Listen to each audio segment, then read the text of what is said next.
আমি নূপুর। ফুলশয্যার রাতে আমি বরের অপেক্ষায় বসেছিলাম, মনে অনেক আশা ও স্বপ্ন নিয়ে।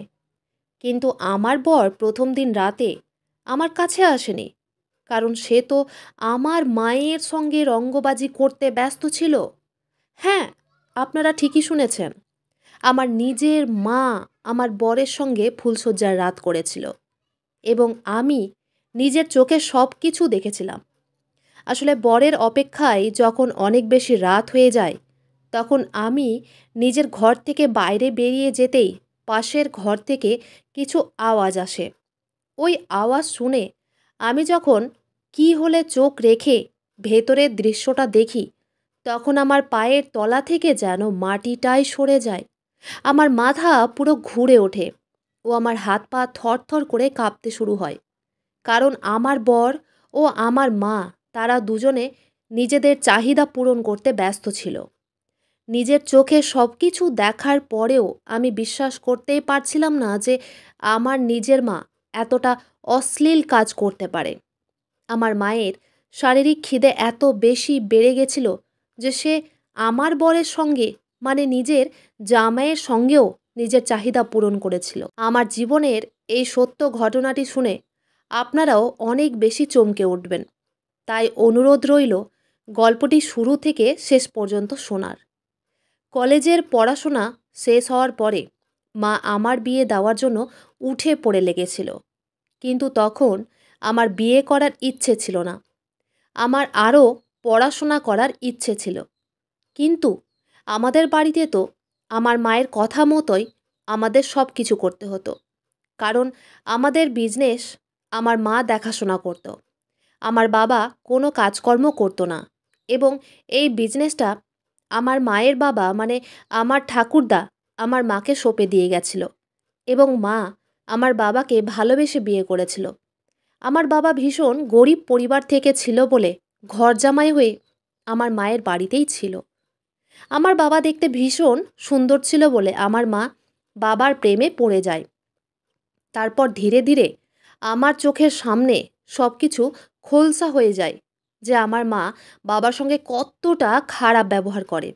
কারণ আমি যখন বড় হয়ে উঠি, তখন সেই জিনিসগুলো বুঝতে শিখি। কারণ আমার চোখের সামনেই মা আমার বাবার সঙ্গে খারাপ ব্যবহার করত, এবং আমি কিছু বলতে গেলেই মা আমাকেও ধমক দিয়ে চুপ করিয়ে দিত। এবং এই সব দেখতে দেখতেই আমার অভ্যেস হয়ে গেছিল। বাবা অনেক অসহায় ছিল বলে মায়ের দুর্ব্যবহারগুলো চুপচাপ মুখ বুজে সহ্য করে থাকতো। তারপর সেদিন আমার মা আমাকে বলে দেয় যে আমার জন্য নাকি একটা ভালো পাত্র খুঁজে বের করেছে, এবং সেই পাত্রটি পরিবার সহ আমাকে দেখতে আসবে। যদিও বা আমি রাজি ছিলাম না বিয়ে করতে।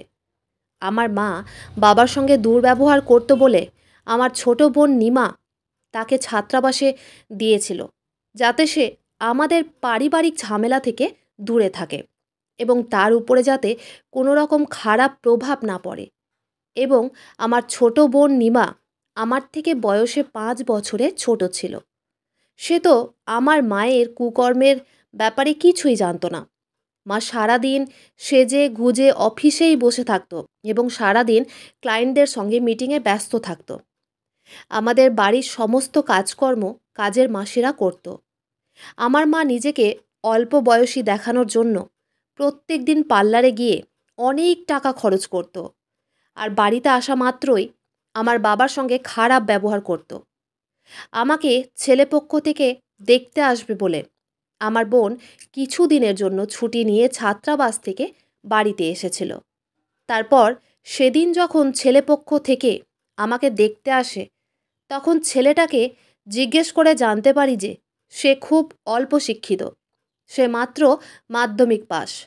এই কথাটা শুনে আমি খুব বিস্মিত হয়েছিলাম, কারণ আমি সবসময় এটাই চেয়েছিলাম আমার যার সঙ্গে বিয়ে হবে সে যাতে খুব শিক্ষিত হয়। কিন্তু আমার মা কোনো কিছু খোঁজ খবর না নিয়েই ওই ছেলেটার সঙ্গে আমার বিয়ে পাকা করে দেয়। ছেলেটার নাম নিলয়। তাদের অনেক বড় কাপড়ের দোকান ছিল। নিলয় আমাকে দেখা মাত্রই পছন্দ করে ফেলেছিল। তারপর আমার মা তাদের সামনে একটা শর্ত রেখেছিল তারপর আমার মা ছেলেটির বাবাকে বলেছিল, আমার মেয়েকে বিয়ে করার পরে কিন্তু আপনার ছেলেকে ঘর জামাই হয়ে আমার বাড়িতেই থাকতে হবে। আমি আমার মেয়েদের অনেক যত্ন করে মানুষ করেছি, তাই আমি চাই আমার মেয়েরা যাতে আমার চোখের সামনেই থাকে। ও আমার যা সম্পত্তি ও ঘরবাড়ি আছে এই সব কিছু আমি আমার মেয়েদের নামে করে দিব। ঘর জামাইয়ের কথা শুনে নিলয়ের বাবা ও মা সোফা থেকে উঠে দাঁড়িয়ে আমার মাকে বলল, আপনি এটা কেমন কথা বলছেন? নিলয় আমাদের একমাত্র ছেলে, তাকে আমরা কিভাবে ঘর জামাই থাকতে দেব? সে ঘর জামাই থাকলে আমরা তো একা হয়ে যাব। তারপর নিলয় তার বাবা মায়ের হাত ধরে একটা সাইডে নিয়ে গিয়ে বলল, বাবা, বোকামি করো না। ঘর জামাই থাকলে কি অসুবিধে? আমি তো প্রত্যেক দিন আসবো তোমাদের সঙ্গে দেখা করতে, এবং এদের যা সম্পত্তি আছে তাতে ঘর জামাই থাকতে আমার তো কোনো আপত্তি নেই। তারপর তারা আমার মায়ের প্রস্তাবে রাজি হয়ে যায়।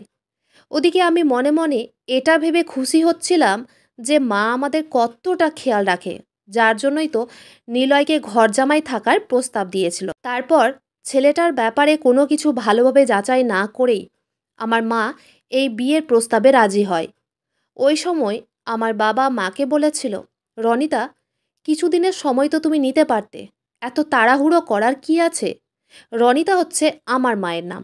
বাবার ওই কথা শুনে মা বাবার দিকে অনেক রেগে কটমট করে তাকিয়েছিল। তারপর বাবা মায়ের ভয়ে মাথা নিচু করে চুপচাপ বসেছিল। সেদিন তাদের চলে যাওয়ার পরে বাবা আমার মাকে বলেছিল, রনিতা, তুমি ছেলেটার ব্যাপারে কোনো কিছু যাচাই না করে শুধুমাত্র তার সুন্দর চেহারা দেখে এই বিয়েটা কিভাবে পাকা করে দিলে? এটা আমাদের মেয়ের সারাটা জীবনের ব্যাপার। আর এমনিতেও ছেলেটা বেশি পড়াশোনা করেনি, তাই আমরা কিভাবে ওই রকম একটা ছেলের সঙ্গে আমাদের মেয়ের বিয়ে দিতে পারি? তারপর আমার মা আমার চোখের সামনেই বাবার জামার কলার ধরে বলল, তুই অনেক কথা বলতে শিখেছিস না? তোর তো একটা কিছুর মুরদ নেই, তাই নিজের মুখটা বন্ধ রাখ।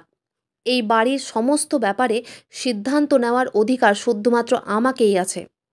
আমি যেটা বলবো সেটাই হবে, কারণ আমি আয় করে সবার পেট ভরি, সবার চাহিদা ও ইচ্ছে আমি পূরণ করি। তাই আমার কথার উপরে আর একটাও কথা হবে না, এবং ওই ছেলের সঙ্গেই নূপুরের বিয়ে হবে। এটা আমার শেষ কথা। মায়ের ওই রকম ব্যবহার দেখে আমি মাকে বললাম, মা, এখন তো তুমি বাবার সঙ্গে এই রকম দুর্ব্যবহার করো না, কারণ নিমা বাড়িতে আছে। সে যদি এইসব ব্যাপারে কিছু জানে তাহলে সে ভীষণ কষ্ট পাবে। তাই ও যদি হঠাৎ করে এইসব দেখে তাহলে তোমায় খারাপ ভাববে, এবং তুমি নিমার চোখে খারাপ হয়ে যাবে। আমার কথা শুনে মা বাবার জামার কলার ছেড়ে দিয়ে বাবার দিকে কটমট করে তাকিয়ে বাড়ির বাইরে চলে যায়। তারপর 1 মাসের মধ্যে আমার মা নিলয়ের সঙ্গে আমার বিয়ে দেয়। বিয়ের পরে ভেবেছিলাম যা হওয়ার তা তো হয়েই গেছে, আর কিছু করার নেই। তাই আমি মনে মনে ভেবে নিয়েছিলাম যে আমি নিজের স্ত্রী ধর্ম খুব ভালোভাবে পালন করব। এমনিতেও আমাকে তো বিদায় হয়ে শ্বশুরবাড়িতে যেতেই হয়নি, আমি তো নিজের বাড়িতেই ছিলাম।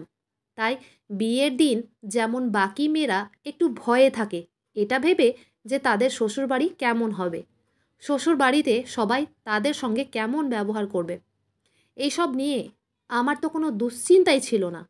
তারপর ফুলশয্যার রাতে যতক্ষণ নিলয় বাইরে ছিল ততক্ষণ আমার বোন আমার পাশেই বসেছিল, এবং বিয়ে হয়ে যাওয়ার আনন্দে নিলয় তার বন্ধুদের সঙ্গে আমোদ ফুর্তি করছিল, এবং সে বলে গেছিল খুব তাড়াতাড়ি বাড়ি ফিরে আসবে। তারপর রাত যখন 12টা বাজে তখন আমার বোন নিজের ঘরের ভিতরে চলে যায়, এবং আমি নিলয়ের অপেক্ষায় বসে থাকি। তারপর রাত্রি 1টা পর্যন্ত অপেক্ষা করার পরে আমি যখন অনেক বেশি অস্থির হয়ে পড়ি তখন বাধ্য হয়ে বিছানা থেকে নেমে ঘরের দরজা খুলে বাইরে যাই। বাইরে যাওয়া মাত্রই আমার পাশের ঘর থেকে কিছু আওয়াজ আসে।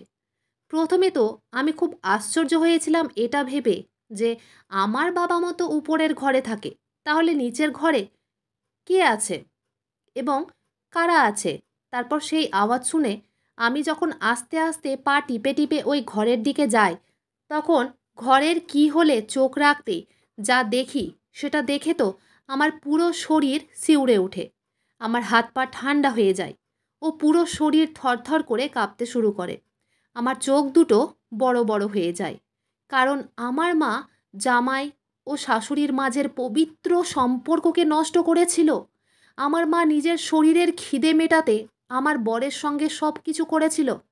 সেদিন সব কিছু নিজের চোখে দেখার পরে আমি সারা রাত হতভম্ব হয়ে চুপচাপ বসেছিলাম।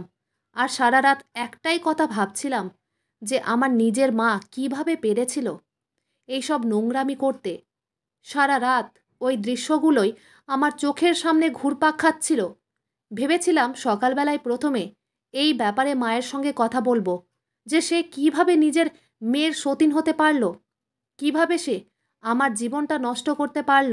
আমার বিয়ের আগে অনেকেই আমার মায়ের ব্যাপারে নোংরা কথা বলতো, কিন্তু আমি বিশ্বাস করতাম না। আমাকে অনেকেই বলতো আমার মা নাকি চরিত্রহীন, কিন্তু আমি তাদের কোনো কথা বিশ্বাস করিনি। কিন্তু আজ আমি বুঝতে পারছি যে সবাই কেন আমার মায়ের ব্যাপারে নোংরা ও বাজে কথা বলতো। তারপর সেদিন সকালে খাবার টেবিলেও আমার মা আমার বরের সঙ্গে নোংরামি করতে ব্যস্ত ছিল। সেদিন না পেরে আমি মাকে বলেছিলাম, তোমাকে মা বলতে আমার এখন ঘৃণা হচ্ছে। আমি তোমার ব্যাপারে সব কিছু জেনে গেছি মা। প্রথমে যখন লোকে আমাকে তোমার ব্যাপারে বাজে কথা বলতো, তখন আমি তাদের কথায় বিশ্বাস করতাম না। কিন্তু কাল রাতে তোমার ও আমার বরের মাঝের নোংরামি আমি নিজের চোখে দেখেছি। কিভাবে পারলে তুমি আমার মা হয়ে আমার সতীন হতে? ছি, আমার তো ভাবতেও ঘেন্না লাগছে যে তুমি নিজের জামাইয়ের সঙ্গেই। ছি, এখন আমি বুঝতে পারছি এইসব নোংরামি করার জন্যই তুমি আমার বরকে ঘর জামাই হিসেবে রেখেছো, যাতে তুমি নিজের নোংরামিগুলো করতে পারো। আমার মা তখন চিৎকার করে আমাকে আঙুল দেখিয়ে বলল, একদম চুপ, আর একটাও কথা বলবি না। আমার যেটা ভালো লাগবে আমি সেটাই করব। এই বলে আমার মা ঘরের বাইরে বেরিয়ে চলে যায়। ওই মহিলার বিন্দু মাত্র লজ্জা ছিল না। তাই আমিও মনে মনে ভেবেই নিয়েছিলাম যে যেমন করেই হোক না কেন, আমাকে আমার বিবাহিত জীবনটা ঠিক করতেই হবে। কারণ সেদিনের পর থেকে তো আমার বর আমার কাছেই আসতো না। সে তো নিজের খিদে মেটানোর জন্য আমার মায়ের কাছে চলে যেত। এইভাবে আমার বিয়ে হতে প্রায় 1 মাস হয়ে গেছিল, এবং এই কথাগুলো আমি কাউকে বলার সাহস পাইনি। আমি যে কতটা কষ্টের মধ্যে ছিলাম সেটা শুধু আমিই জানতাম, এবং এই কথাগুলো আমার বাবা কিংবা আমার বোন নিমাকে বললে তারা ভেঙে পড়বে। এই কারণে আমি চুপচাপ ছিলাম। মা হয়ে কিভাবে নিজের সন্তানের সঙ্গে এই রকম করতে পেরেছিল, এটা ভেবেই আমি দিনরাত কষ্ট পেতাম। আমার নিজের মা আমার সতীন হয়ে দাঁড়িয়েছিল। ওদিকে আমি যখনই বরের কাছে যাওয়ার চেষ্টা করতাম, সে আমার থেকে দূরে সরে যেত।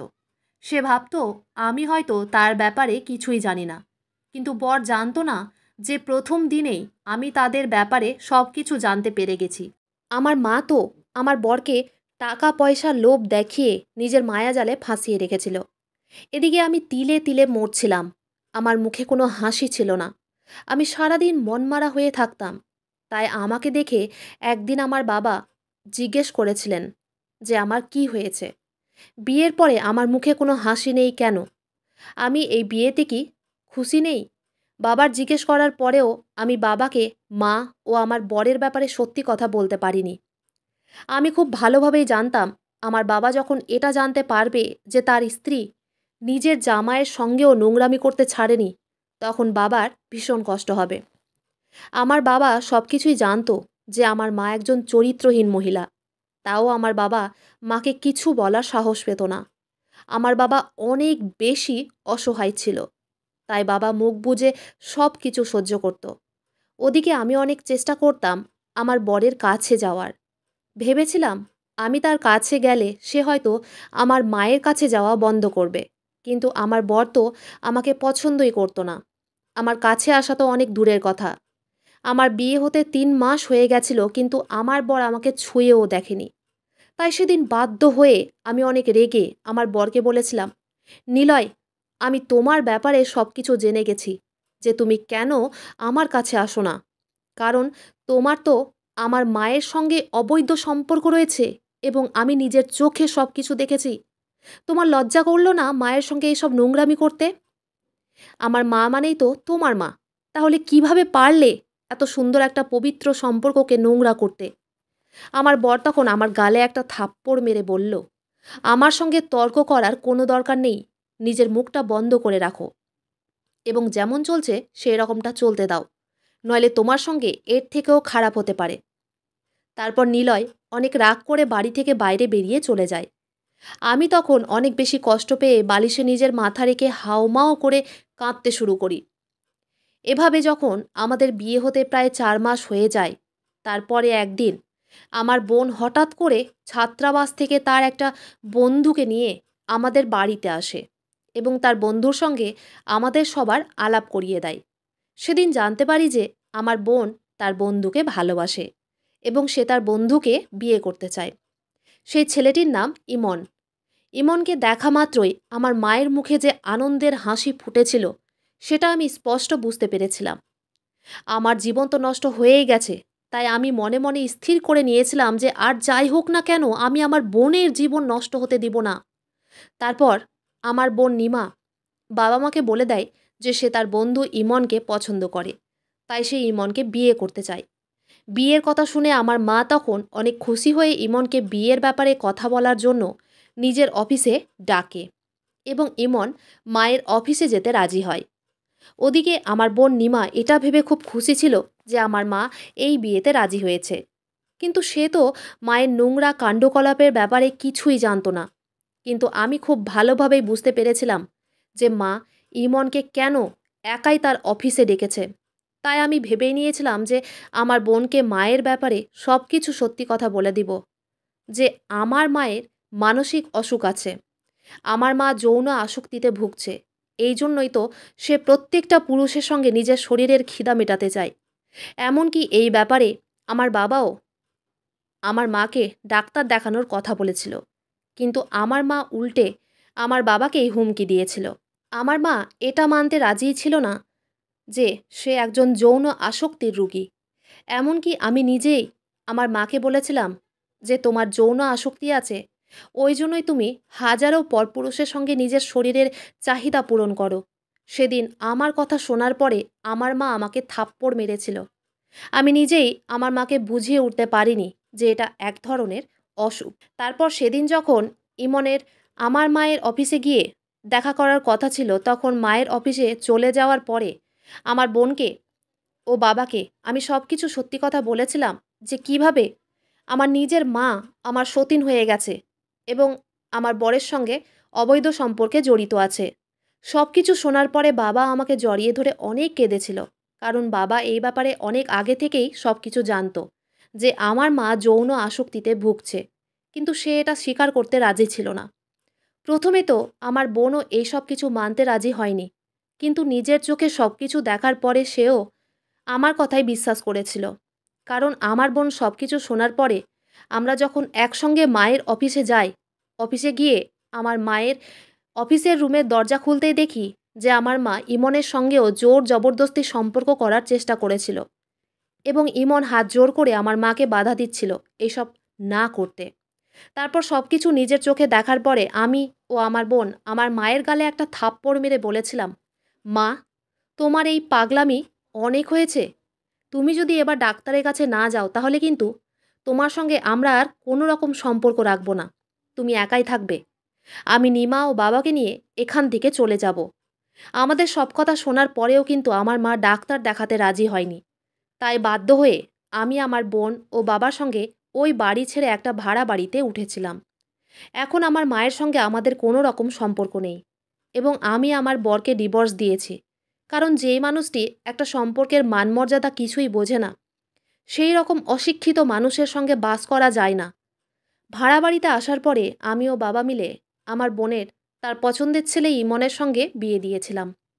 প্রত্যেকটা ছেলেই যে আমার বরের মতো চরিত্রহীন হবে সেটা কিন্তু নয়। ইমন যথেষ্ট ভদ্র ও ভালো ঘরের ছেলে। আমরা মাকে ছেড়ে ভাড়া বাড়িতে ছিলাম বলে আমাদের কোনো আফসোস ছিল না, কারণ ওই মহিলা নিজের ভুল স্বীকার করতে রাজিই ছিল না। যৌন আসক্তি হওয়ার কিছু কারণ আছে এবং এই অসুখ যে কাউকেই হতে পারে। মস্তিষ্কে উপস্থিত থাকা নিউরো ট্রান্সমিটার যখন অতিরিক্ত বৃদ্ধি পায় বা সেটা অতিরিক্ত সক্রিয়তার ফলে যৌন ইচ্ছা ও আচরণ অনেক মাত্রায় বেড়ে যায়। এখন আমি বাবার সঙ্গে আছি। জানি না ভবিষ্যতে আমার কি ঘটবে, কিন্তু সিদ্ধান্ত নিয়েছি যে আর দ্বিতীয় বিয়ে করব না। বাবার সেবা যত্ন করব। বন্ধুরা, আজকের গল্পটি এখানেই শেষ করছি। গল্পতে কোনো ভুল ত্রুটি থাকলে ক্ষমা করে দিবেন। গল্পটি ভালো লাগলে অবশ্যই লাইক, শেয়ার, সাবস্ক্রাইব করতে ভুলবেন না। ধন্যবাদ।